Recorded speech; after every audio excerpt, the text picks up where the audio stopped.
Maraming mga netizen ang tila napaluha sa kwento ni Chris Aquino at pag-amin kung paano nga ang nangyari sa kanya at bakit sila naghiwalay ng kanyang boyfriend na doktor.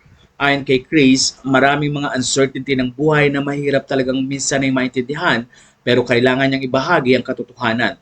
Narito ang kwento ni Chris. During this time of uncertainty, I choose to share my painful truth.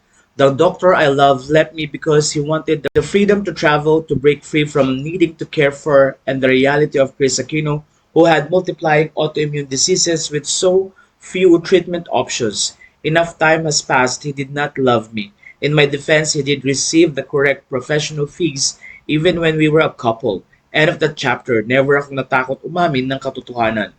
The truth, in his words, iniwan kita dahil mahirap kang mahalin, sobrang sikip ng paligid. My prayer is that he will now stop trash talking and cursing my best friends and doctors who are still doing all they can to improve my quality of life, proving every day genuine love, compassion, and loyalty.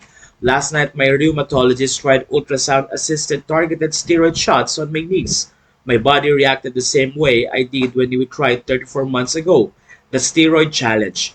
Beam is now doing MMA training and I weigh less than 80 pounds, only 36 kilos. I cannot walk. Each step is agony. The excruciating pain is from my knees all the way to my feet, a combination of deep bone pain, lupus arthritis, polymyositis, and acute fibromyalgia. I decided to post my current reality because I want to give hope. When you are unconditionally loved, when like me you are blessed with a son who will do all to lessen his mama's physical and emotional suffering, hindi ka susuko. Tinitiis ko yung matinding sakit na parte na ng bawat araw ko dahil ang pagmamahal ng anak ay walang katumbas. Life is difficult for all of us, but faith in God and real love, proven by action, gives all the needed willpower to persevere. Thank you, God.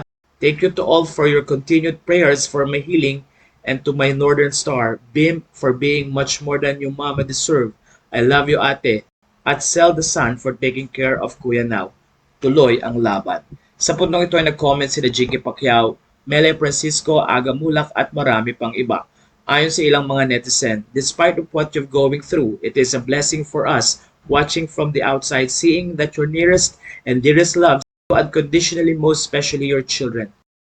Sa puntong ito ay humanga ang mga netizen sa napakagandang mensahe ng post na ito ni Chris at ang patuloy na paglaban niya at pagmamahal ng kanyang anak na si Bimbi.